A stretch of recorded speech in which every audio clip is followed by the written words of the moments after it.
السلام علیکم ورحمۃ اللہ وبرکاتہ۔ قال اللہ تبارک و تعالی فی الکلام المجید والفرقان الحمید، فاعوذ باللہ من الشیطان الرجیم، بسم اللہ الرحمن الرحیم۔ ان اللہ وملائکتہ یصلون علی النبی یا ایھا الذین آمنوا صلوا علیہ وسلموا تسلیما۔ اللهم صل علی محمد وعلی آل محمد کما صلیت علی ابراہیم وعلی آل ابراہیم انک حمید مجید۔ اللهم بارک علی محمد وعلی آل محمد کما بارکت علی ابراہیم وعلی آل ابراہیم انک حمید مجید۔ رب اشرح لي صدري ويسر لي امري واحلل عقدة من لساني يفقهوا قولي رب زدني علما۔ آج ہم بڑے بریک کے بعد جوائن کر رہے ہیں، تو آپ سب لوگوں کو دیکھ کر مجھے بڑی مسرت اور خوشی ہو رہی ہے کہ پھر سے ہمارا ایک گروپ کے ملنے اور بیٹھنے اور قرآن اور حدیث کی باتیں سننے اور شیئر کرنے کا موقع مل رہا ہے۔ اللہ تعالی ہمارا یہاں بیٹھنا، کہنا، سننا اس کو قبول فرمائے اپنی رحمت کے توفیل۔ آج لاسٹ ٹائم ہم سورہ النور کی تفسیر کیے تھے، اور آج جو ہے انشاءاللہ تعالی سورہ الفرقان کی تفسیر کر رہے ہیں۔ یہ سورہ جو ہے آپ کو پتہ ہے نا، سورہ نور کے بعد آئے سورہ جو ہے 25 ہے۔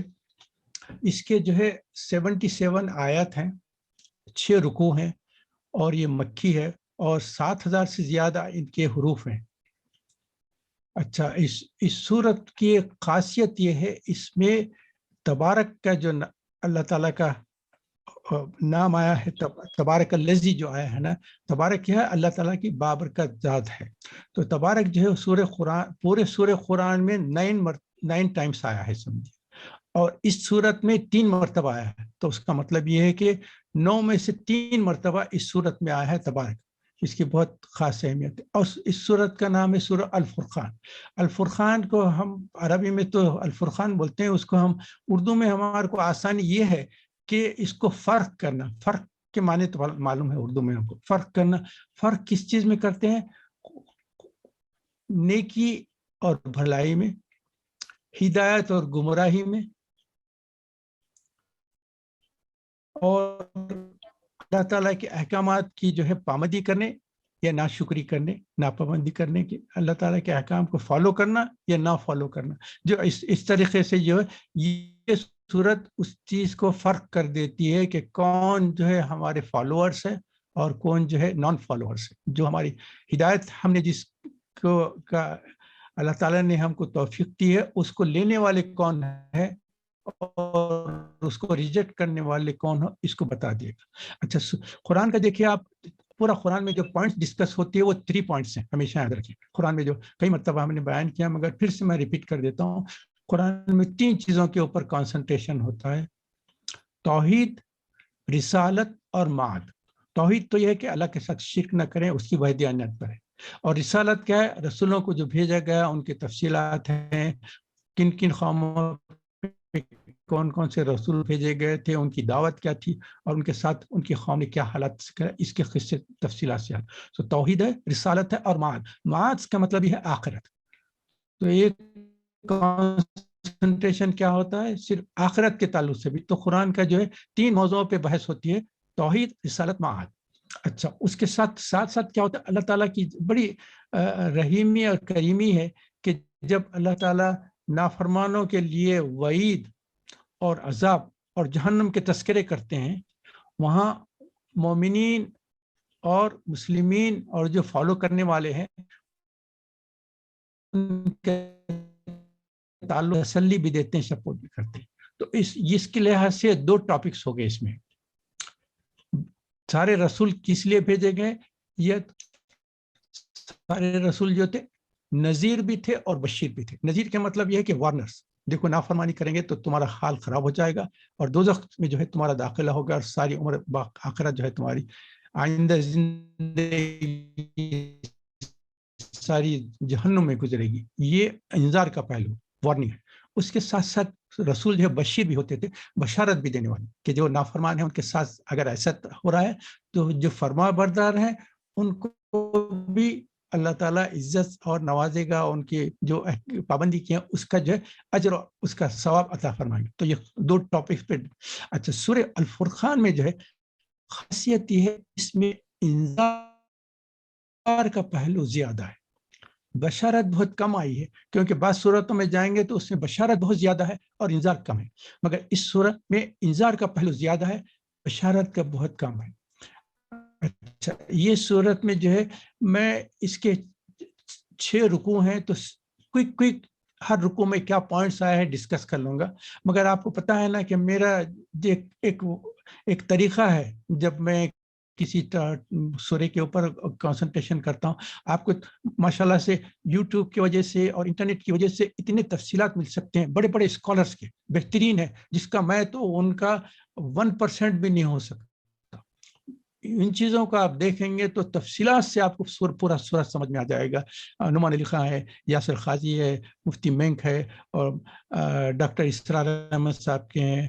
اور اگر پھر تفاسیر کی کتابیں بھی دیکھیں گے تو تفہیم ہے اور معرف القرآن ہے، ابن کثیر ہے، ابن جریر ہے، قرطبی ہے. تفاسیر کی کتابیں بھی اس میں بھی چیک کریں گے تو آپ کو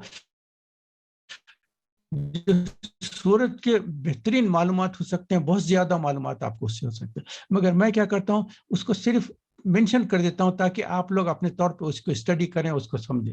میں اس میں سے 3-4 پوائنٹس پک اپ کر کے ان کے اوپر کنسنٹریشن کرتا ہوں. اس صورت میں میرے 3 پوائنٹ جو میں چنا ہوں اس میں نمبر 1 ہے رسول اکرم صلی اللہ علیہ وسلم کا اللہ سے شکایت. بہت مجھے جب یہ آیت کو پڑھا تو مجھے بڑا اس کا بہت زبردست اثر. نمبر 1. نمبر 2 ہے اس میں ایک سوال کیا گیا ہے کہ قرآن جو ہے یہ ایک وقت میں کیوں نازل نہیں ہوا. 23 ایئرس میں تھوڑا کیوں نازل ہوا. جیسا کہ دوسرے تورات ہے، انجیل ہے، 10 کمانڈمنٹس ہے، جیسے یہ سب ایک وقت میں نازل ہو گئے تھے ایک زبردست، اور ایک کتابی شکل میں کیوں نہیں آئی. اور پورا قرآن اگر ایک وقت میں ہم کو دے دیا جاتا تو ہم اس پہ یقین کرتے تھے. تو یہ ایک نمبر 1 ہے رسول کا اللہ تعالیٰ سے شکایت. نمبر 2 ہے ایک وقت میں کیوں نازل نہ ہوا. اور نمبر 3 ہے عباد الرحمن. یہ 3 ٹاپکس پہ میں ڈیٹیل میں ڈسکس کروں گا، مگر آپ کو ہر رکوع کا تعلق سے تھوڑا ایک بیک گراؤنڈ دے دیتا ہوں. تو ہم جب 6 رکوع ہے اس میں سے کوئک میں بتا دیتا ہوں کہ پہلے رکوع میں کیا ڈسکس ہوا، سیکنڈ میں کیا. تو فرسٹ رکوع میں کیا ہے، اللہ تعالیٰ کی سلطنت کہ وہ تنہا مالک ہے، اس کا کوئی ساتھی نہیں ہے، اس کا کوئی بیٹا نہیں. یہ کیا ہے توحید کا جو میں بتایا تھا نا، توحید، رسالت اور معاد 3 ٹاپکس پہ ہم ڈسکس کرتے ہیں قرآن کے. تو اس میں سے پہلا ٹاپک کیا ہے، توحید ہے. تو اللہ تعالیٰ کی توحید کے تعلق سے پہلے رکوع میں بیان کیا جاتا ہے اللہ تعالیٰ کی جو سلطنت ہے اس کا تنہا مالک ہے، اس کا کوئی شریک نہیں، اس کا کوئی ساتھی نہیں، اور اس کی کوئی نہ بیٹا ہے نہ کوئی اولاد ہے. نمبر 1 یہ ہوگا توحید. اس کے ساتھ رسالت کے تعلق سے بھی پہلے رکوع میں ڈسکشن ہوا ہے. رسالت کے تعلق سے 2 پوائنٹ بتائے گئے ہیں. ایک تو جو مشرکین تھے جو رسالت کو قبول نہیں کرنے والے تھے، وہ 2 پوائنٹس بتائے ہیں رسالت کے تعلق سے. وہ کہتے ہیں کہ یہ رسول کیسا ہے جو کھانا کھاتا ہے اور بازاروں میں پھرتا ہے. یہ 2 پوائنٹس انہوں نے کہا کہ یہ چیز ہونے سے ہم ان کو رسول نہیں مانتے، کیونکہ یہ کھانا کھاتے ہیں اور بازاروں میں گھومتے پھرتے ہیں اور خریدتے ہیں. تو وہ کہے کہ یہ بشریت کے تقاضے قبول کرتے. اچھا وہ کیا چاہ رہے تھے، وہ چاہتے تھے کہ یہ جو رسول ہیں ان کے ساتھ کوئی فرشتے اتریں اور سپورٹ کر کے کہیں کہ یہ رسول ہے، اور فرشتے آ کر بتائیں. دوسری چیز یہ بتاتے تھے کہ اگر یہ رسول ہیں تو ان کو دنیاوی کیوں فائدے نہیں ہوتے، ان کے پاس کیوں کوئی باغ نہیں آ جاتا، کوئی ان کے پاس خزانے نہیں آتے، ان کے پاس کچھ دنیاوی دولت اور فراوانی کیوں نہیں ہوتی. اگر یہ ہوتی تو ہم مان لیتے تھے کہ رسول ہے تاکہ یہ اللہ سے جو چاہے مانگ لے سکتے ہیں. تو یہ 2 پوائنٹ ڈسکس کیے ہیں کہ رسول کھانا کھاتے ہیں اور بازاروں میں پھرتے ہیں، اور ہم یہ چاہتے ہیں کہ ان کے ساتھ فرشتے آئیں اور ان کو خزانہ ملے اور ان کو باغ ملے. یہ جو ہے فرسٹ رکوع میں یہ اسی ٹاپک پہ ڈسکشن ہوا ہے.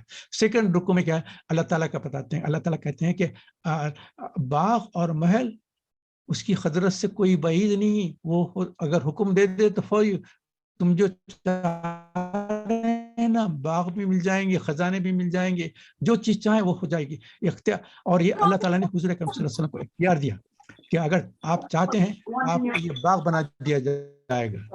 آپ کے پاس کے جو پہاڑ ہیں نا، مکے کے جو پہاڑ ہیں ان کو سونے کے پہاڑ بنا دیا جائیں گے. حضور اکرم صلی اللہ علیہ وسلم کو جب اختیار دیا گیا تو حضور نے کہا کہ نہیں، میں نہیں چاہتا، دنیائی فائدے مجھے نہیں چاہیے. حضرت عائشہ رضی اللہ تعالیٰ سے حدیث مروی ہے کہ حضور نے کہا کہ مجھے اللہ تعالیٰ نے مجھ سے پوچھا تھا کہ تم چاہتے ہو تو تم کو باغ بھی دے دیں گے، سونا بھی دے دیں گے، تم کو جو چاہے دنیا ہی دے دیں گے. تو حضور اکرم صلی اللہ علیہ وسلم نے جواب دیا کہ اللہ مجھے ان چیزوں کوئی ضرورت نہیں ہے، میں تو اسی سے خوشی ہوں کہ ایک دن مجھے پیٹ بھر کھانا ملے اور دوسرے دن میں فاقے سے گزاروں. یہ بھی نہیں چاہے کہ ہر روز مجھے پیٹ بھر کھانا ملے، ایک دن کھانا کھا لوں دوسرے دن فاقے سے رہوں. یہ حضور اکرم صلی اللہ علیہ وسلم نے حضرت عائشہ سے فرمایا تھا. تو یہ اللہ تعالیٰ نے اختیار دیا تھا مگر نہیں. اچھا، دوسرے رکوع میں اور 2-3 پوائنٹ جو ڈسکس ہوئے، قیامت کا نظارہ ہے کہ قیامت کیسی ہوگی اور حالات کیسے رہیں گے، اور دوزخ جو آئے گی وہ چلاتے ہوئے آئے گی اور ہم کو کچھ اندازہ نہیں ہے کہ اس کی کیسی چلاہٹ ہوگی. ساری مخلوق جو آدم علیہ السلام سے لے کے آخری انسان تک رہ گئے وہ گھٹنوں پہ گر جائیں گے جب دوزخ چیخے گی اور پکارے گی. اس کی کیا فیئرفلنس رہے گی اس کا کوئی ہم کو اندازہ نہیں ہے اس دنیا میں. اس وقت جو لوگ رہیں گے ان کو پتہ چلے گا کہ کیا ہوگا. تو قیامت کا نظارہ بتا دیا، دوزخ کے چلانا بھی بتا دیا گیا ہے. جب ایسی چیزیں ہم سنتے ہیں فوری اللہم احفظنا اللہم احفظنا اللہم احفظنا، اللہ ہم آپ کی حفاظت چاہتے ہیں ان چیزوں سے جن پہ آپ کا عذاب نازل ہوتا ہے. اللہ تعالیٰ کی ہمیشہ جب اچھی باتیں سنیں اور جنتیوں کی چیزیں ہوں تو اللہم جعلنا منہم اللہم جعلنا معاہم یہ دعا کر لیں. اور جب عذاب کی چیزیں سنیں اور دوزخ کی چیزیں اللہم احفظنا اللہم احفظنا اللہم احفظنا من کل بلاء الدنیا وعذاب القبر وعذاب الآخرہ. یہ یاد کر لیں ہمیشہ. قرآن کے جب بھی آیتیں پڑھیں گے جب دوزخ کا وہاں آئے گا تو فوری اللہ کی پناہ میں اور حفاظت میں آ جائیں. جب جنت کی بشارت آئی تو ہماری امید ظاہر کر کے اللہ ہم بھی انہیں جانا چاہتے ہیں. یہ تو جہنم کے تعلق سے بتایا جب پکارے گی اور وہ کری. اس کے ساتھ ساتھ اللہ تعالیٰ کا فوری جہاں سے عذاب کی بات کرتے ہیں فوری مومنین کے لیے بشارت، جیسے میں نے بتایا تھا کہ اس میں فوری بشارت بھی دی جاتی ہے کہ مومنین کے تعلق سے جو نیک لوگ ہیں. یہ دوسرے رکوع میں ڈسکشن ہو رہا ہے. جو نیک لوگ ہیں ان کے لیے باغات ملیں گے، نمبر 1. دوسرے یہ کہ وہاں کا پرماننٹ ریسیڈنس رہیں گے، ہمیشہ رہیں گے.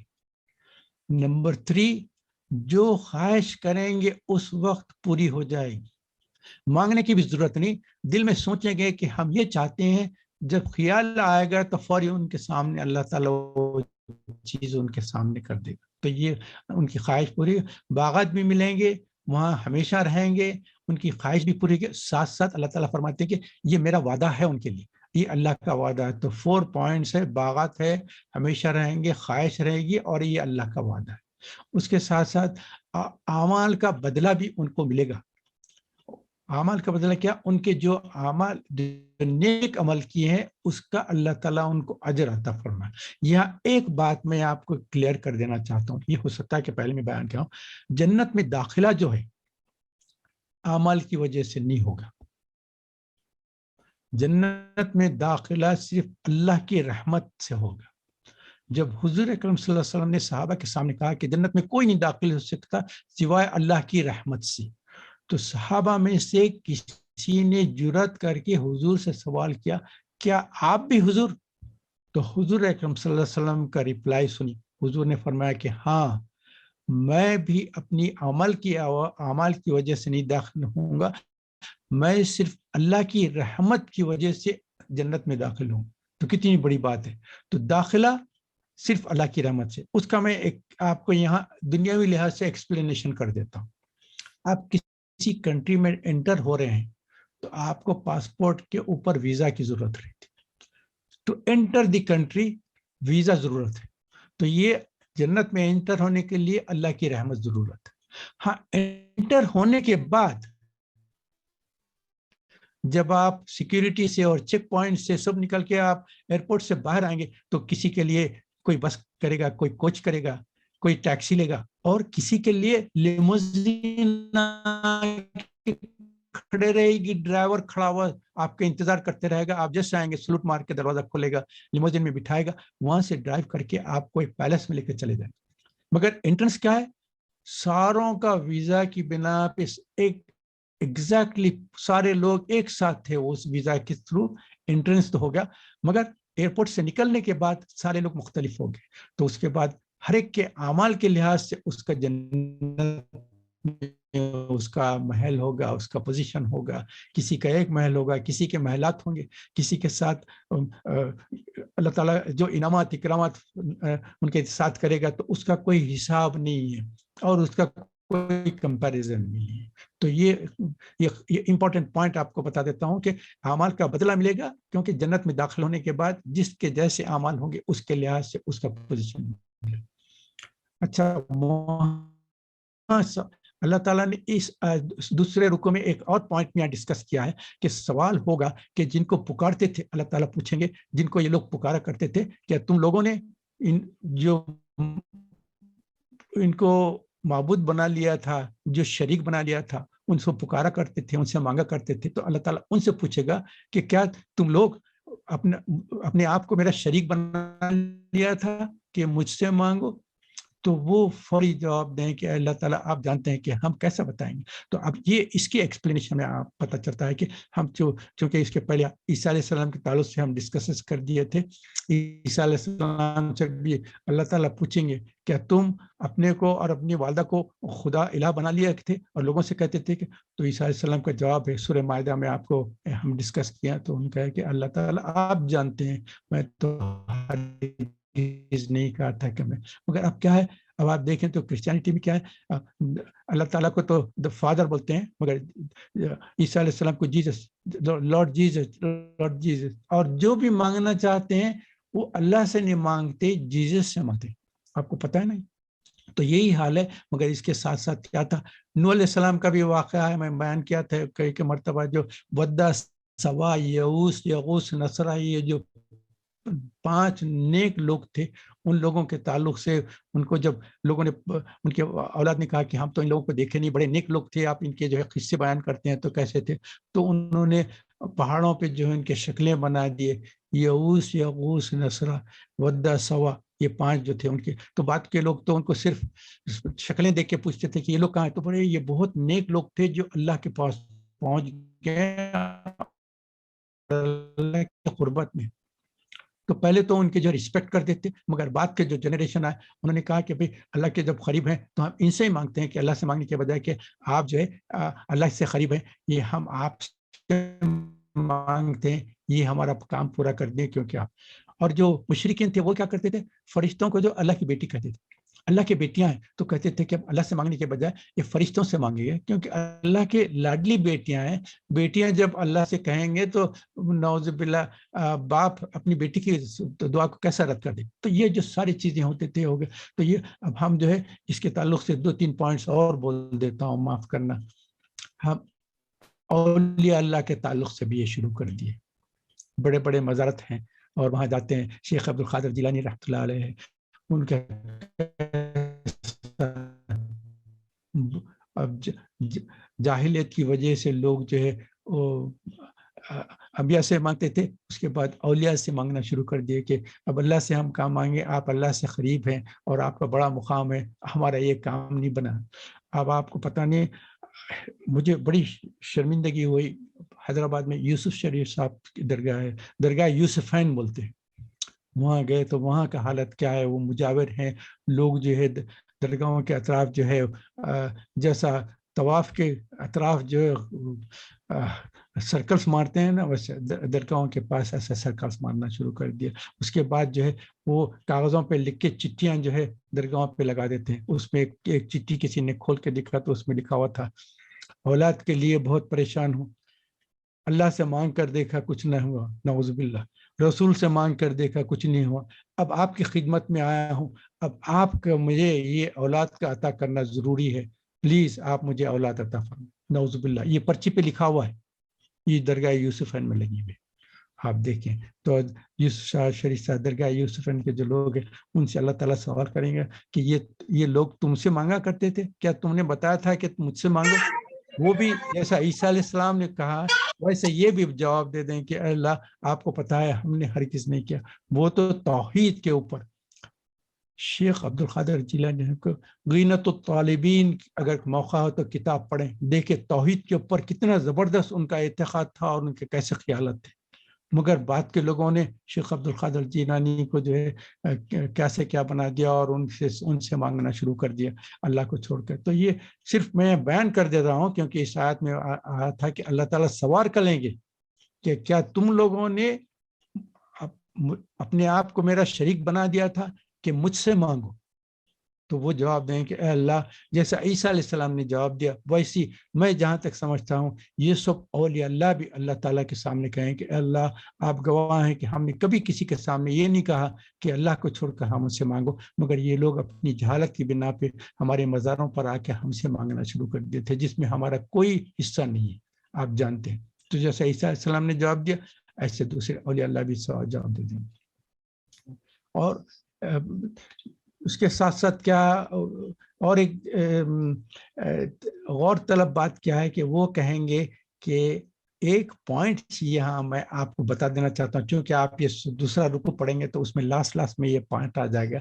اس وقت یہ لوگ جواب دیں گے جیسا عیسیٰ علیہ السلام نے کہا تھا کہ میرے جانے کے بعد کیا ہوا وہ تو میں نہیں جانتا، وہ تو اس کا، مگر وہ لوگ کہیں گے جو اللہ تعالیٰ یہاں مینشن کر دے رہا ہے، یہ پوائنٹ ذرا غور کریں. دیکھیں وہ لوگ کہیں گے، ان کا جواب کیا رہے گا، اللہ تعالیٰ کے سامنے جواب کیا کریں گے، آپ نے ان کو اور ان کے باپ داداؤں کو عطا کرتے رہے جس کی وجہ سے وہ آپ کو بھول گئے. یہ لوگ یہ جواب دیں گے جن سے سوال کیا جائے گا. اللہ تعالیٰ خود یہ قرآن کی آیت میں بتا دے رہے ہیں کہ جب میں سوال کروں گا یہ مجھے جواب دیں کہ یہ آپ نے ان کو اور ان کے باپ داداؤں کو اتنی دنیاوی دولت اور مقام اور شہرت اور عزت عطا فرمائی جس کی وجہ سے وہ لوگ آپ کو بھول گئے. یہ بہت امپورٹنٹ بات اللہ پاک کہہ رہے ہیں کہ اچھا اس سیکنڈ رکوع کے بالکل آخر میں اللہ تعالیٰ جو لوگوں نے سوال کیا تھا نا کہ آپ انسان ہیں جو کھانا کھاتے ہیں بازاروں میں پھرتے، اللہ تعالیٰ خود کہا کہ ہم نے جتنے رسول بھیجے کھانا کھاتے تھے اور بازاروں میں پھرتے تھے. یہ اللہ تعالیٰ اپنی مہر کر دی ہے کہ ہم نے جتنے رسول بھیجے تھے وہ بشر تھے. کیونکہ سورہ کہف کی آخری آیتوں میں دیکھیں کہ اللہ تعالیٰ حضور اکرم صلی اللہ علیہ وسلم کہتے ہیں کہ آپ بتا دیجیے کہ میں بشر ہوں سوائے اس کے کہ میرے پاس وحی آتی. انما انا بشر مثلکم یوحی الی وانکم الہ واحد. تو میں بشر ہوں. حضور اکرم صلی اللہ علیہ وسلم سے کہا گیا کہ سورہ کہف کے آخری آیتوں میں ہے کہ آپ موت کے وقت فرشتے نظر آئیں گے جو تمہاری روح نکالنے کے لیے آئیں گے. دوسرے فرشتے جو محشر میں آئیں گے جو اترنا شروع ہو گئے، اور حشر کے دن فرشتوں کا نزول ہوگا جب تم کو نظر آئیں گے فرشتے. اس وقت فرشتے جب تمہارے موت کے وقت آئیں گے تو ان سے کوئی فائدہ نہیں، اور محشر میں جو ہدایت ملنے والی تھی اس کو تو ریجیکٹ کر دیے. اس کے بعد تم نقصانات میں پہنچ، اور پھر قیامت تک وہ لوگ نہیں آئیں گے. اور معمور کے پاس کنٹینیوس طواف چل رہا ہے، تو آپ کو پتہ نہیں کہ فرشتوں کی کتنی تعداد ہے، اللہ عالم، اللہ جاننے والا. تو حشر میں جو ہے فرشتے جو اتر رہیں گے تو اتنے اترتے جائیں گے کہ ان کی کیا تعداد ہے ہم کو نہیں. اچھا، اس رکوع میں ایک آیت ہے جس کو میں تھوڑا سا بتا دینا چاہتا ہوں، کانسنٹریشن کروں گا. اس میں کہا گیا ہے کہ وہ بات ایسے رہیں گے کہ اپنا ہاتھ کاٹیں گے مرنے کے بعد، جب قیامت ہوگی اس وقت جب حساب کتاب رہے گا، ہاتھ کاٹیں گے، کہیں گے کہ اے اللہ میں کاش فلاں دوست کی بات نہ سنتا.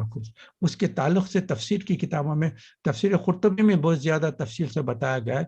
اس میں عقبہ بن ابی معیط نام ہے، ایک حضور اکرم صلی اللہ علیہ وسلم کے زمانے میں تھا.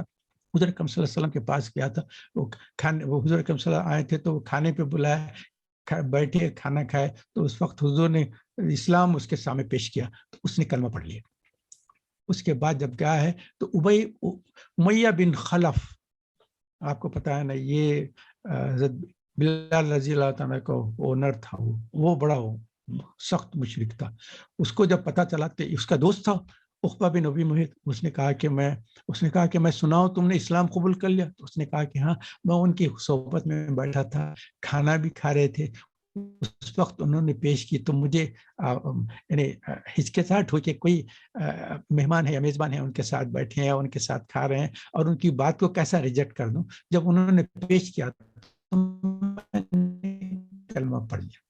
انہوں نے کہا کہ تم نے غلطی کی، فوری جا کے ریجیکٹ کر دو اور جا کے ان کے سامنے انکار کر دو کہ جو میں نے کلمہ پڑھا تھا وہ غلط تھا، اور جاؤ نعوذ باللہ ان کے ساتھ بدتمیزی کرو. ایسا اس کی تفصیلات ہیں جو میں ڈسکس کرنا نہیں چاہتا کیونکہ اس کا میرے پاس تفصیلی پروف بھی نہیں ہے، مگر یہ پوائنٹ ڈسکس ہوا تھا تو یہ پوائنٹ میں سامنے رکھتا ہوں۔ تو وہ جا کر حضور اکرم صلی اللہ علیہ وسلم کے سامنے کہا کہ میں نے آپ کے ساتھ جو بیٹھ کے کھانا کھانے کے بعد جو کلمہ پڑھ لیا تھا وہ اس کو ریجیکٹ کرتا ہوں، میں آپ ایمان نہیں لایا اور اسلام قبول نہیں کیا۔ اور وہ واپس آ کے امیہ بن خلف کو کہہ دیا کہ تم نے جیسا مجھے کہا تھا میں اس لحاظ سے تمہاری بات سن کر اس کو ریجیکٹ کر رہا ہوں۔ تو اس آیت کے تعلق سے بتاتے ہیں کہ یہ آیت جو اس کے اوپر ہے، بتاتے ہیں کہ یہ ہو سکتا ہے کہ شان نزول میں ہے، یہ کیا ہے کہ وہ جو ہے اپنے ہاتھ کاٹے گا کہ کاش میں امیہ بن خلف کی بات نہ سنتا اور اس کلمہ کو جو پڑھ لیا ہوں اس کو اوپر قائم رہتا، آج جنتیوں میں میرا شمار ہوتا تھا، مگر امیہ بن خلف کی بات سننے سے آج میں وہ بھی جہنم میں گیا اور مجھے اپنے ساتھ جہنم میں لے جا رہا ہے۔ تو یہ ایک پوائنٹ ہے، یہ آپ جب قرآن پڑھیں گے یا آیتوں کے ترجمے تو اس میں آئے گا کہ وہ اپنا ہاتھ کاٹے گا تو وہی کہے گا۔ اور اس کے ساتھ ساتھ اور رسول اللہ اکرم صلی اللہ علیہ وسلم کیا حضور جو ہے اللہ تعالیٰ سے شکایت کریں گے۔ اس کے تعلق سے میں ذرا بعد میں ڈسکس کروں گا۔ شکایت کرنے کا یہ قرآن کو اللہ تعالیٰ ان کو محجورہ ہجرت بولتے ہیں نا، چھوڑ دینا، تو ہے اللہ حضور اکرم صلی اللہ علیہ وسلم شکایت کرنے کہ اللہ ان لوگوں کے پاس آپ نے بھیجا ہے اور قرآن بھیجا ہے تو یہ لوگ جو ہے اس کو ریجیکٹ کر دے رہے ہیں، اس کو جو ہے ہنسی مذاق سمجھ کر رہے ہیں۔ بہت سارے تو جب قرآن کی آیتیں تلاوت ہوتی تھی اپنے کانوں میں انگلیاں ڈال کے سنتے نہیں تھے، اور سننے کے بعد اس کے آیتوں کے جو ہے سننے کے بعد اس کا مذاق اڑاتے تھے، اس کے اوپر تمسخر کرتے تھے۔ تو حضور اکرم صلی اللہ علیہ وسلم اللہ تعالیٰ سے شکایت کریں، مگر اس کے تعلق سے میں تھوڑا سا اور بعد میں ڈسکس کر دوں گا۔ اور ایک پوائنٹ یہاں ڈسکس ہوا، یہ ایک وقت میں کیوں نازل ہوا، یہ میں نے کہا کہ 3 جو ٹاپکس ہیں میں اس میں ذرا ڈسکشن میں جاؤں گا۔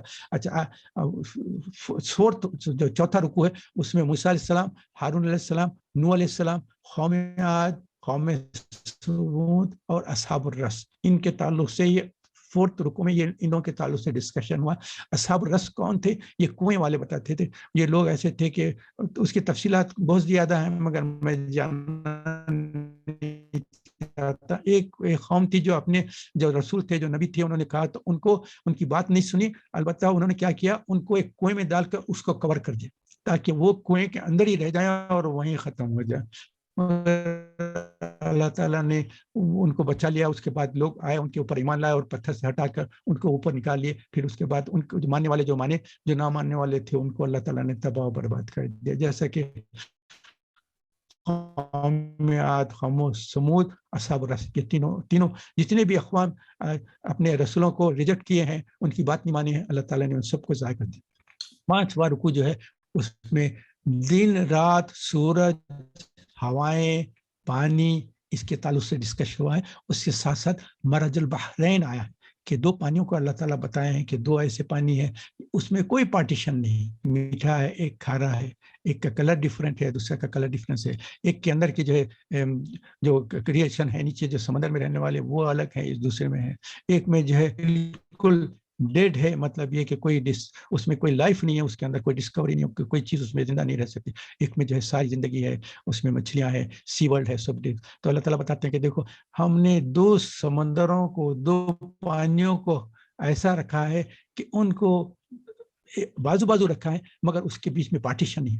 آپ کوئی دیکھتے ہیں تو پتہ نہیں آپ لوگوں نے دیکھا ہے کہ یوٹیوب پہ بھی تھا اور واٹس ایپ پہ بھی کہ لوگوں نے بھیجا تھا، وہ جو شپ میں جا رہے ہیں تو دیکھے تو 2 پانی کے ہے، ایک کا کلر الگ ہے، دوسرے کا کلر ہے، لوگوں نے اترا، اس کے بعد ہاتھیں دوسرے اس میں ڈالے ہیں تو 2 ہاتھ، ایک ہاتھ سے دوسرا ہاتھ جو ہے اندر سے گئے ہیں مگر کوئی پارٹیشن نہیں۔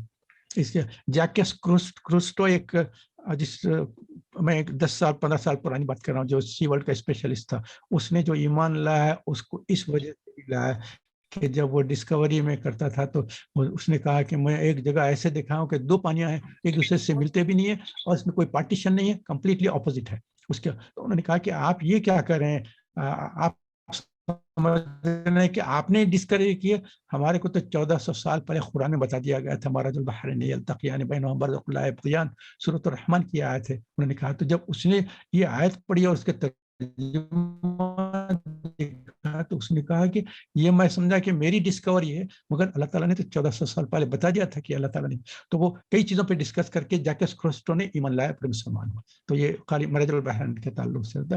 اس کے بعد یہ 5 وقت جو ہے نا، اس میں جو ہے آیت سجدہ بھی ہے. یہ جب پڑھیں گے نا تو جب آپ قرآن کی تلاوت کریں گے، جب اس جگہ پہ آئیں گے تو سجدے کی آیت ہے، آیت سجدہ کر. نمبر 6 جو رکوع ہے اس میں عباد الرحمن کی خصوصیات ہیں، اور یہ اس کے تعلق سے میں انشاءاللہ ڈسکس کر لوں گا. یہ ایک بات بتا دوں میں آپ کو، یہاں ایک وقت میں نے بتایا نا کہ ایک تو رسول اللہ صلی اللہ علیہ وسلم کی شکایت ہے، 2 ایک وقت میں کیوں نازل نہیں ہوا، نمبر 3 عباد الرحمن. یہ 3 ٹاپکس پہ ہم زیادہ کانسنٹریشن زیادہ کریں گے. تو ایک وقت میں کیوں قرآن نازل نہیں ہوا، ایک لوگوں نے سوال کیا تھا، تو اس کی وجہ کیا ہے، اس کی ڈسکشن جو کیا ہے، تو اس میں مختلف میں بہت سارے تفصیلات بتائے گئے ہیں، مگر فیو پوائنٹس میں بیان کر دیتا ہوں، کیونکہ یہ جبرائیل امین جو تھے ان کا جو ہے نزول ہوتا تھا، وہی لے کر آیا کرتے تھے. اگر ایک وقت میں پورا قرآن نازل ہو جاتا تو ایک ہی مرتبہ حضرت جبرائیل آتے اور پورا قرآن جو لوح محفوظ سے نکلا ہے وہ الف لام میم سے لے کے ناس تک پورا قرآن حضور کو دے دیتے، پڑھا دیتے، سنا دیتے اور چلے جاتے تھے. اس کے بعد دنیا میں ان کے آنے کا کوئی موقع ہی نہیں تھا. مگر چونکہ وقتاً فوقتاً 23 ایئرس میں تھوڑا تھوڑا نازل ہوا ہے، تو جس کی وجہ سے ہر وقت جبرائیل علیہ السلام آیا کرتے. تو حضور اکرم صلی اللہ علیہ وسلم کو جبرائیل علیہ السلام سے ملنے سے بھی ایک تشفی ملتی تھی، ایک اطمینان قلب ہوتا تھا، اور روح کے اوپر جو ہے نزول وحی کا جو ہے التماس ہوا کرتا تھا قلب کے اوپر. امپورٹنٹ پوائنٹس ہے. تو ایک تو یہ کہ جبرائیل علیہ السلام کا بار بار آنا ہوتا تھا، اور بار بار وہی سننے سے حضور اکرم صلی اللہ علیہ وسلم کو سکون بھی ہوا کرتا تھا، جبرائیل علیہ السلام سے ملاقات بھی ہوا کرتی تھی، اور اچھی طرح یاد بھی کر سکتے تھے، کیونکہ چھوٹے چھوٹے آیتیں جو بھی آتے ہیں حضور اکرم صلی اللہ علیہ وسلم کئی مرتبہ ریپیٹ کرتے تھے. اگر آپ سوچیں کہ ایک پورا قرآن ایک وقت میں نازل ہو جاتا، کیونکہ جو لوگ حفظ کرتے ہیں ان کو پتہ ہے کہ ایک وقت میں کوئی حفظ نہیں کر سکتا، اس کو کافی زمانہ لگتا ہے. ایک ایک آیتیں، ایک ایک رکوع پڑھتے ہیں، ایک ایک پیج پڑھتے ہیں، تو آہستہ آہستہ آہستہ اس کو حفظ کرنا پڑتا ہے. حضور اکرم صلی اللہ علیہ وسلم کو کہیں کہ پورے قرآن ایک وقت میں نازل ہو جاتا تو حضور اکرم صلی اللہ علیہ وسلم کو حفظ کرنے میں کتنی تکلیف ہوتی تھی. کیونکہ آپ دیکھیں قرآن کے بعد آتا میں حضور اکرم صلی اللہ علیہ وسلم یاد نہیں رہ سکتا تھا تو فوری کیا کرتے تھے، بہت جلدی ریپیٹ کرتے تھے. تو اللہ تعالیٰ نے تشفی دی کہ آپ پریشان امپورٹنٹ ہو جاتا تو سارے رولز ایک ساتھ میں آ جاتے، اور سارے رولز آرڈر حالت میں ہے اور نشے کی حالت میں ہے تو نماز کے قریب میں. اور تیسری ہے یہ جو ہے آپ کے لیے منع کر دیا گا، اس کو بالکل کمپلیٹلی اس کو اسٹاپ کرنا ہے. تو اس وقت ابینڈن ہوا، اور مدینے کے جتنے سڑکیں تھے ساروں پہ جان شراب تھی تو برتن توڑ کے پھینکے گئے، تو پوری مدینے کے راستوں میں جو ہے شراب کے جو ہے لہریں شروع ہو گئے تھے. تو یہ تو یاد کرنے میں آسانی. تو اس کے جو اس قرآن ایک میں کانسنٹریشن کرتا ہوں، اور رسول اللہ صلی اللہ علیہ وسلم کی جو شکایت ہے اس کے تعلق سے کانسنٹریشن کروں گا. میں جیسے بتایا نا کہ 3 پوائنٹس پر کانسنٹریشن کر رہا ہوں. رسول اللہ صلی اللہ علیہ وسلم کی شکایت، ایک وقت میں کیوں نازل نہیں ہوا، اور عباد الرحمن کیا ہے. 3 پوائنٹس پہ. تو سیکنڈ پوائنٹ پہ آتے رسول اللہ صلی اللہ علیہ وسلم کے اللہ پاک سے شکایت ہے. تو شکایت جو ہے یہ کافروں کے تعلق سے ہے کہ ان کے سامنے، مشرکین کے سامنے جب قرآن کی تلاوت کی جاتی ہے تو کانوں میں انگلی ڈالتے ہیں، اس کا مذاق اڑاتے ہیں، تمسخر کرتے ہیں، ہنستے ہیں، اور اس کے جو آیتیں ہیں اس کا جو ہے کچھ ایسے باتیں نکال کر اس کا جو ہے انسلٹ کرنے کی کوشش کرتے ہیں. تو یہ مشرکین کے تعلق سے شکایت ہے. مگر دوسرا پوائنٹ میں بتانا چاہتا ہوں کہ یہ شکایت جو ہے مومنین کے تعلق سے بھی ہے. مومنین کے تعلق سے کیوں؟ کہ یہ قرآن جتنی زبردست چیز دے گئی ہے، یہ لوگ اس کا حق ادا نہیں کر سکتے، اس کا حق ادا نہیں کر رہے. قرآن کا کیا حق ہے؟ قرآن کا کیا حق ہے؟ اس کے اوپر ایمان لانا ہے، یقین کرنا ہے، اس کی تلاوت کرنا ہے، اس کو سمجھنا ہے، غور و فکر کرنا ہے، تدبر کرنا ہے. افلا یتدبرون القرآن، سورہ محمد 47 میں آیت نمبر 24 میں اللہ تعالیٰ پوچھتے ہیں کہ افلا یتدبرون القرآن، اتنے بڑا قرآن ہے تم اس کے اوپر تدبر نہیں کرتے، غور و فکر نہیں کرتے، سوچتے نہیں. یہ ساری بات کیا ہے. تو آپ کو بتایا نا کہ قرآن کا کیا حق ہے. ایمان لانا ہے، یقین کرنا ہے، تلاوت کرنا ہے، سمجھنا ہے، غور و فکر اور تدبر کرنا ہے، پھر اس کے اوپر عمل کرنا ہے، اور لاسٹ پوائنٹ ہے اس کو پہنچانا ہے۔ آپ کو جو چیز معلوم ہو گئی دوسروں تک پہنچائیں، اس پہ ایمان بھی لائیں، سمجھیں، عمل کریں اور دوسروں تک پہنچا دیں۔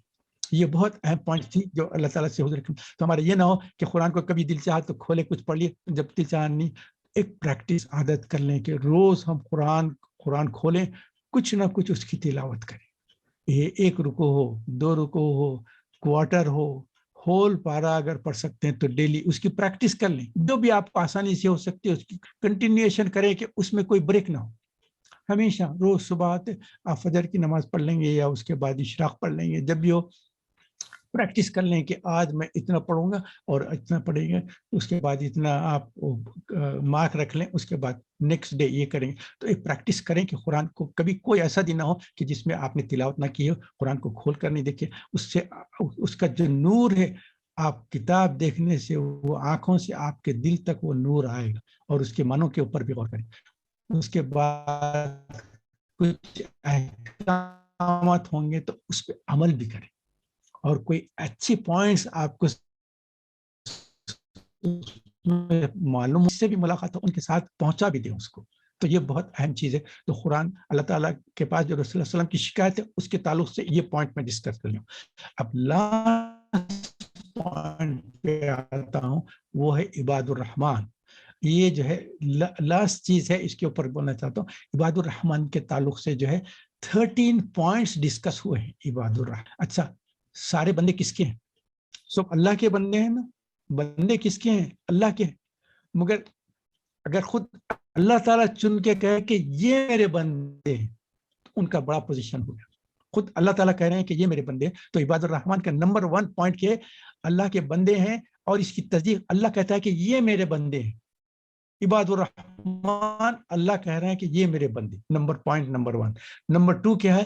ان کے جو ہے کچھ عادات بیان کیے جاتے ہیں۔ زمین پر جب چلتے ہیں تو ان کا چلنا کیسا ہے؟ عاجزی سے، تکبر نہیں ہے۔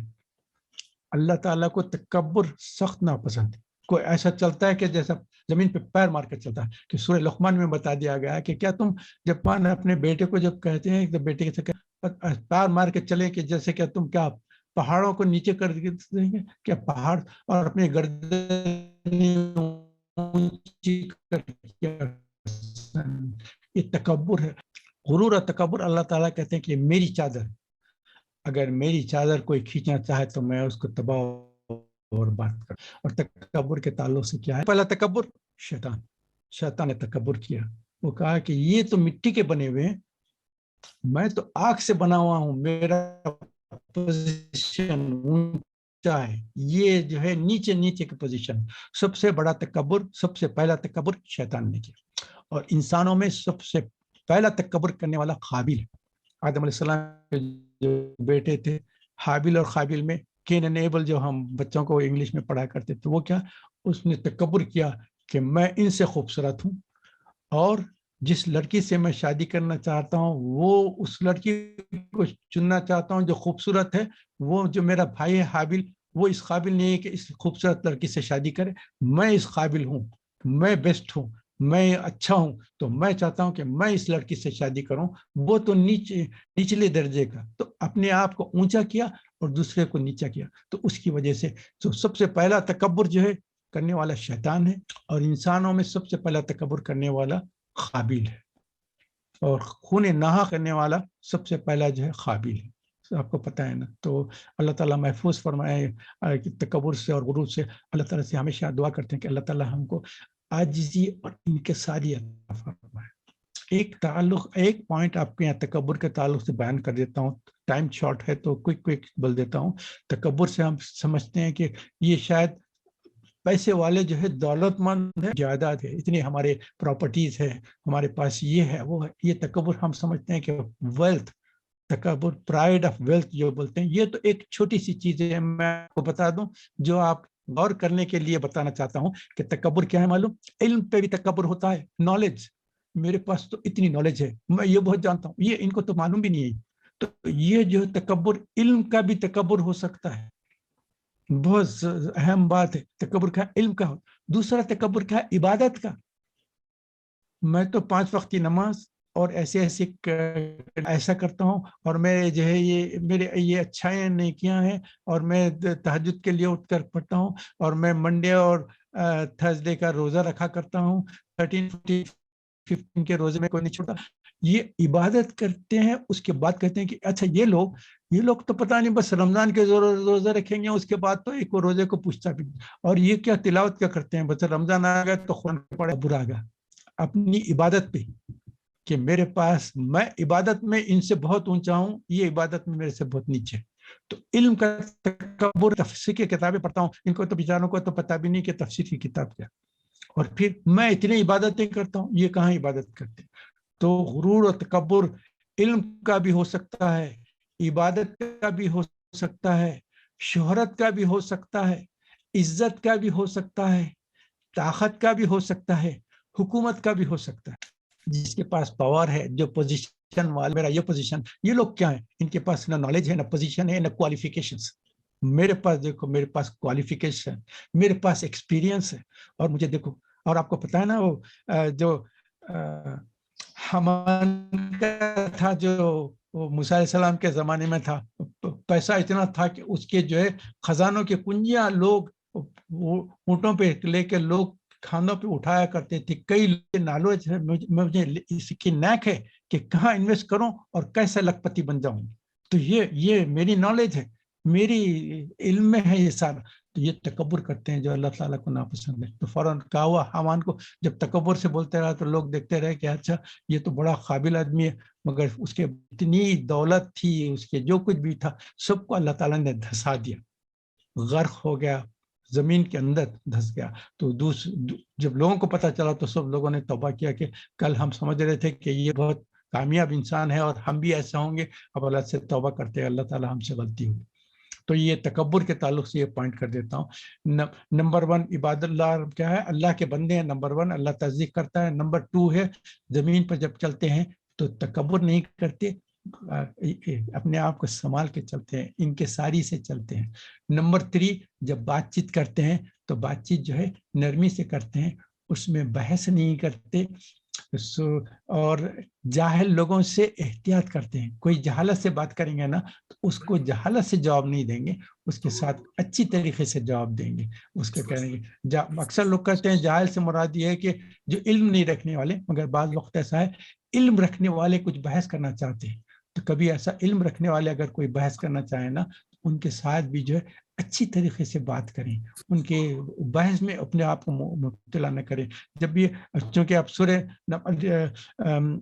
آپ کو یاد ہے نا, سورہ نمل کی سورہ نمبر 16 ہے, اس کی آیت نمبر 125 میں اللہ تعالیٰ بتاتے ہیں کہ اعوذ باللہ من الشیطان ادعو الی سبیل ربک بالحکمت والموعظۃ الحسنۃ واجدلہم باللتی ہی احسن. جب بھی تم کوئی اگر بحث کرنا چاہ رہے ہیں نا تو ان کے ساتھ نرمی سے اور حکمت سے, وزڈم سے بات کرو, کیونکہ اگر آپ جوش میں آ جائیں گے نا تو آپ کی وزڈم ختم ہو جائے گی. آپ بھی بحث میں آ کے جس طریقے سے وہ بحث کر رہا ہے آپ بھی اس کے ایگزیکٹ ویسے ہو جائیں گے. نہیں, وہ اگر کچھ غلط بات میں بحث کر رہا ہے تو اس کو اچھی نرمی سے سمجھائیں, وتھ وزڈم, وتھ حکمت اس کے ساتھ ہے. اور اگر نرمی سے سمجھائیں اور کوئی اچھی نہیں سمجھ میں نہیں آ رہے ہیں تو اگر آپ کچھ بحث بھی کرنا ہے تو احسن طریقے سے, بیسٹ طریقے سے, موعظۃ الحسنہ. تو یہ بات بیان کر دی گئی ہے. نمبر 3 یہ ہے. نمبر 4 کیا ہے, یہ لوگ صلاۃ کے پابند ہیں, نماز پڑھتے ہیں. یہاں 2 لفظ استعمال ہوئے, قیام اور سجود. تو قیام اور سجود کیا ہے, تو نماز کے حصے ہیں نا, کھڑے رہ کے آپ پڑھتے ہیں, اس کے بعد رکوع اور سجدہ کریں گے. اور یہ اس پہ ایک چیز ہے, قیام اللیل کے تعلق سے بتایا گیا. نمبر 4 جو کوالٹی ہے عباد الرحمن کے, جو ہے وہ نمازیں پڑھتے ہیں اور راتوں میں اللہ تعالیٰ سے قیام اور سجدہ کرتے رہیں اور صلاۃ اپنی پوری کریں. نمبر 5 خوف ہے ان میں, عذاب جہنم سے اللہ تعالیٰ سے پناہ مانگتے ہیں. اللہم اجرنی من النار, اللہم اجرنی من النار, اللہم اجرنی من النار.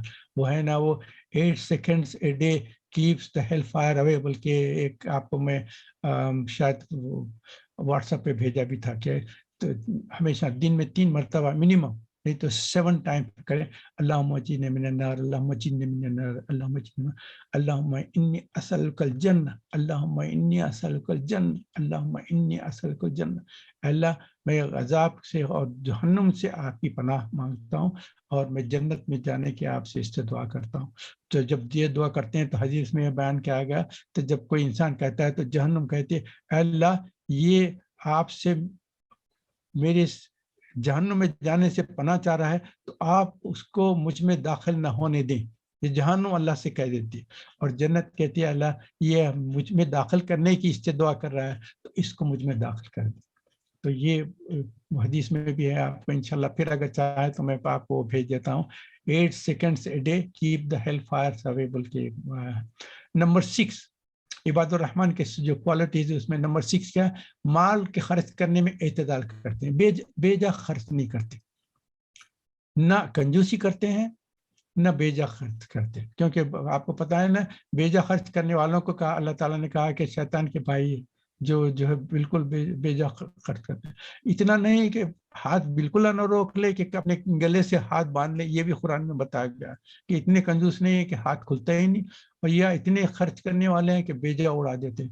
تو فضول خرچی سے بچیں، اعتدال کریں، نیک چیزوں میں جو ہے جتنا ہو سکتے خرچ کریں، اور بے جا چیزوں میں، شہرت میں، اور اللہ تعالیٰ محفوظ فرمائے، اللہ تعالیٰ محفوظ فرمائے. بعض شادیاں ایسے ہوتے ہیں جس میں کسی نے بتایا کہ کوئی پاکستان میں ہوئی تھی تو کتنے کی لاکھ کا جو ہے صرف آتش بازی کی ہے انہوں نے، یعنی اتنے لاکھ روپئے جو ہے وہ صرف 5 منٹ کے لیے آگ میں جا کر پورے پیسے ختم ہو گئے.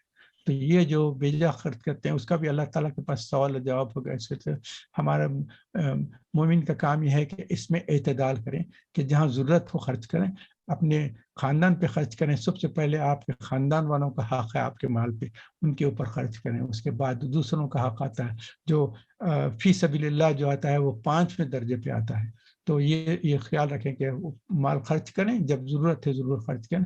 مگر اور نمبر 7 جو ہے اطاعت کی باتیں، اطاعت کی باتیں بیان کریں. اللہ تعالیٰ کے اطاعت کی باتیں بیان فرمائیں. اب اللہ تعالیٰ فرماتے ہیں کہ اب یہاں سے 6 صفات بننے کے بعد اب 7 8 9 10 11 12 13 جو ہے یہ جو اب ہو جائے وہ جو ہے اب نافرمانی کرنے کے باتوں سے بیان کر رہے ہیں کہ چیزوں سے بچنا چاہے. نمبر 7 یہ ہے شرک سے بچیں. عباد الرحمن کون ہے؟ جو شرک نہیں کرتے. نمبر 8 کیا ہے؟ قتل ناحق نہیں کرتے. کسی کا جس کو بتایا کہ ان کا قتل نہ کرو، ان کے اوپر ظلم نہ کرو، ان کو ان سے بچتے ہیں. وہ بہت سارے تو یہ بھی بتاتے ہیں کہ جو بچوں کو جو بچے پیدا ہونے کے بعد جو مشرکین قتل کر دیا کرتے تھے، بچوں کو زندہ زمین میں ڈال دیا تھا کیونکہ ہمارے پاس ہی کھانے کو نہیں ہے تو اور بچے پیدا ہوں گے تو ان کو کہاں سے کھلائیں گے. تو قتل ناحق کے تعلق سے یہ آ گیا. نمبر 9 زنا سے بچتے ہیں، تو یہ ایکسٹرا میریٹل ریلیشن شپ نہیں ہوتی ان کی. نمبر 12 ہے جھوٹ اور باطل والے مجلسوں میں شریک نہیں ہوتے، جیسے گانے بجانے کے ہے. نعوذ باللہ کوئی شراب کا دور ہو رہا ہے تو اس محفل میں نہیں جاتے. کسی محفل میں آپ گئے ہیں اور وہاں شرابی پی رہے ہیں تو اس محفل میں نہ بیٹھیں، وہاں سے ہو جائے. ایک بات کہہ دیتا ہوں کہ بعض مرتبہ ہم سے غلطی اگر ہو جاتی، بعض مشاعرے بھی ایسے ہوتے ہیں جس میں نہ خدا کی بات ہوتی ہے، نہ رسول کی بات ہوتی ہے، نہ نعت ہوتی ہے، نہ کچھ ہوتی ہے. ایسی دنیاوی اشعار ہوتے ہیں اور اللہ کے نافرمانیوں کے اور دنیا کے ہنسی مذاق کی باتیں ہوتی ہیں. تو ایسی چیزوں سے بھی اپنے آپ کو بچائے رکھیں. جھوٹی گواہی سے بچتے رہیں. نمبر 11 ہے اتفاق سے اگر کبھی ایسے محفلوں سے گزر ہو جائے تو وہاں ٹھہرتے نہیں، فوری وہاں سے گزر جاتے. حضرت عبداللہ بن مسعود رضی اللہ تعالیٰ ایک مرتبہ کسی محفل کی طرف سے گزر ہو رہا تھا، دیکھے کہ کچھ ایسے لغو چیزیں ہو رہی ہیں جس میں کوئی دنیاوی باتیں ہو رہی، آخرت کی کوئی بات نہیں ہو رہی، تو وہاں فوری وہاں سے ہٹ کے آ گئے. تو حضور اکرم صلی اللہ علیہ وسلم کے لوگوں نے بتایا کہ عبداللہ بن مسعود جا رہے تھے اور ایسی باتیں ہو رہے تھے تو اس محفل میں نہیں بیٹھے، فوری آ گئے. تو حضور اکرم صلی اللہ علیہ وسلم نے کہا کہ عبداللہ بن مسعود نے بالکل کریکٹ کام کیا، اور اس وقت اس آیت کی تلاوت فرما کے کہا کہ دیکھو اللہ تعالیٰ کہتے ہیں کہ جب ایسا موقع ہوتا ہے تو وہاں نہیں ٹھہرتے، اس محفل سے گزر جاتے. نمبر 12 بہت اہم ہے یہ، چونکہ 12 اور 13 پہ ہمارا ختم ہو جا رہا ہے. 12 دیکھ لیں، ہم جو کہتے ہیں نا بلائنڈ فالوئنگ سے بچیں. کسی چیز کو بالکل ہی بلائنڈ مت فالو کریں. حنفی ہیں، شافعی ہیں، مالکی ہیں، حنبلی ہیں اور اہل حدیث ہیں، یہ ہے تو ایسا جو ہے جو بھی کرتے ہیں نا، ڈونٹ فالو بلائنڈلی جب تک کہ احکام کو آپ سمجھیں نہیں. امام ابو حنیفہ نے بھی کہا کہ میرا جو فقہ ہے میں کہتا ہوں کہ لوگ اس کو پہلے سمجھیں اور اس کو فالو کریں. اور تم اگر دیکھو کہ میرے پاس حدیث کا مجموعہ جمع نہیں ہوا، بہت سارے حدیث ایسے ہوں گے کہ میں نے سنا نہیں ہوں. اگر میں نے فقہ میں کوئی رول بیان کیا ہے اور بعد میں تم کو پتہ چلے کہ حضور کی حدیث ایسی تھی، تو میرے فقہ کو زمین پہ دیوار پہ پھینک مارو، کیونکہ حدیث کا مقام بہت زیادہ ہے. تو ہم کو بلائنڈ فالوئنگ بالکل نہیں کرنا چاہیے. جو بھی حکام ہے اس کو پہلے سمجھے. اور اللہ تعالیٰ نے ایک پوائنٹ یہاں بیان کر دیا ہے، بہت بہت اہم پوائنٹ ہے، اس کو سوچے. کس کو بلائنڈ فالوئنگ کے تعلق سے کہتے ہیں؟ کسی اسکالر کی بات ہو تو بلائنڈ فالو کرتے ہیں، وہ سب چھوڑ دیں. کسی نبی اور رسول کی بات ہے اور اس کو بلائنڈ فالو کرتے ہیں، اس کو بھی چھوڑ دیں. اللہ تعالیٰ اس آیت میں فرماتے ہیں کہ میرے قرآن کی جو آیتیں ہیں ان کو بھی ڈونٹ فالو بلائنڈلی. اس میں کہا گیا ہے، یہ 12th جو ہے اس میں کہا کہ they are not going to fall blindly like deaf and dumb people. نہیں، اللہ کے جو احکام ہیں ان کو پڑھو، ان کا ترجمہ دیکھو، ان کو سمجھو، اس پر تدبر کرو کہ اللہ تعالیٰ ہم سے کیا چاہتے ہیں، تو جب فالو کرو. تو جب اللہ تعالیٰ قرآن کے تعلق سے کہہ رہے ہیں کہ ڈونٹ فالو بلائنڈلی مائی قرآن، تو دوسرے کہاں ان کا کیا پوزیشن؟ اس میں ایک چیز بتا دیتا ہوں، تفسیر قرطبی میں ایک چیز بیان کی گئی ہے جو آپ کے سامنے بتا دیتا ہوں کہ ایک مرتبہ ایک صاحب جا رہے تھے، دیکھے تو وہاں قرآن کا درس ہوا کرتا تھا، مسجد میں جاتے تھے. وہاں جا کے جب دیکھے تو کیا ہے، جو قرآن کی تلاوت کرنے والے تھے وہ بھی سجدے میں ہیں، اور جتنے فالوورز تھے اور جو سننے والے تھے سب بھی سجدے میں ہیں. تو جیسے یہ انٹر ہوئے، اب ان کو ایک پرابلم ہو گیا کہ میں بھی سجدے میں جاؤں یا نہ جاؤں. خیر وہ سجدے میں تو نہیں گئے. بعد میں جانے کے بعد تفسیر قرطبی میں بنا کیا ہے، علامہ شعبی رحمۃ اللہ علیہ کے پاس وہ شخص آیا. انہوں نے کہا کہ ایک مرتبہ میں گیا تھا، وہاں قرآن کی محفل ہوا کرتی تھی جس میں تلاوت قرآن ہوتی تھی. ایک صاحب پڑھتے تھے قرآن اور بہت سارے لوگ سنا کرتے تھے. تو میں جس وقت انٹر ہوا مسجد میں، دیکھا تو کیا جو قرآن پڑھنے والے وہ بھی سجدے میں، جو سننے والے تھے وہ بھی سجدے میں ہیں. تو مجھے خیال ہوا کہ کیا سجدہ کروں یا نہ کروں. انہوں نے کہا کہ تم نے بے شک بہت اہم کام کیا جو سجدہ نہیں کیا، کیونکہ تلاوت کا جو سجدہ ہے اس کے لیے پڑھنا ضروری ہے یا سننا ضروری ہے. اگر تم نے اس تلاوت سجدے کی آیت کو سنا بھی نہیں اور پڑھا بھی نہیں تو تم کو سجدہ کرنا نہیں چاہیے. تو جب کچھ لوگ سجدہ کر رہے ہیں تو بلائنڈلی ڈونٹ فالو دیم جب تک کہ تم کو پتہ نہ چلے. اگر تم قرآن کی وہ آیت سن لیتے سجدے کی آیت تو تمہارے اوپر بھی لازم ہوتا سننا، مگر تم نے نہ قرآن پڑھا نہ قرآن سنا تو تمہارے لیے اس سجدے کی آیت نہیں تھی، تو اسی لیے تم نے بہتر کیا کہ وہ سجدہ نہیں کیا. تو یہ ایک پوائنٹ سا میں بیان کر دیں. اور آیت نمبر 13 جو ہے خاندان کے لیے دعا ہے. ربنا حب لنا من ازواجنا وذریاتنا قرۃ اعین واجعلنا للمتقین اماما. اللہ تعالیٰ سے بہترین دعا ہے، اے اللہ ہمارے جو اولاد ہے، بیوی ہے، شوہر ہے، بچے ہیں، ہمارے لیے آنکھوں کی ٹھنڈک کر دے. قرۃ العین، آنکھوں کی ٹھنڈک. آنکھوں کی ٹھنڈک کس کو بولتے ہیں؟ جن کو دیکھنے سے سکون ہو. آپ کو ان کو صرف چہرہ دیکھنے سے سکون ہو، ان کی بات چیت سے سکون ہو، ان کے اعمال سے سکون ہو، ان کے خیالات سے سکون ہو، اور وہ جو آپ کے تعلق سے پلاننگ کر رہے ہیں اس کو معلوم کر کے بھی سکون. یہ قرۃ العین بولتے ہیں اس کو، آنکھوں کی ٹھنڈک. ربنا حب لنا من ازواجنا وذریاتنا قرۃ العین واجعلنا للمتقین اماما. اور ہم کو متقی جو لوگ ہیں ان کا امام بنا دیں. اس کا مطلب کیا ہے؟ متقیوں کا امام کیا ہے؟ آپ خود ایسے نیک بن جائیں کہ آپ کے ساتھ جو آپ کا خاندان آپ کو جو فالو کر رہا ہے وہ خود بھی متقی بن جائے، وہ بھی اللہ کے احکام پر چلنے والے بن جائیں. قرآن کو اور حدیث کو سننے کے بعد اس کو سمجھیں، اس پہ غور و فکر کریں اور اس پر عمل کریں اور اس کو پھیلائیں. تو یہ آپ کا خاندان کا اگر ایک گروپ کا ایسا حال ہو جائے گا تو کتنی بڑی زبردست چیز ہے. اس واسطے میں کہتا ہوں کہ ہمیشہ 3 دعائیں ہمیشہ کر لیں. پہلی دعا اپنے لیے کہ اللہ تعالیٰ مجھ پر رحم فرمائے، مجھ کو ہدایت دے مجھ کو جہنم سے بچائے، مجھے جنت میں پہنچائے. یہ اپنے لیے پہلے دعا کریں کیونکہ سب سے مجبور و محتاج ہم ہیں. اس کے بعد دوسری دعا کریں اپنے والدین کے لیے، رب ارحمہما کما ربیانی صغیرا، اے اللہ ہمارے والدین پر رحم و کرم فرما جیسا کہ وہ ہمارے جو ہم بچپن میں تھے جب پیدا ہوئے تھے ہماری دیکھ بھال کی، انہوں نے ہمارا خیال کیا. رب ارحمہما کما ربیانی صغیرا. تو پہلی دعا اپنے لیے، دوسری دعا والدین کے لیے، تیسری دعا اپنی فیملی کے لیے.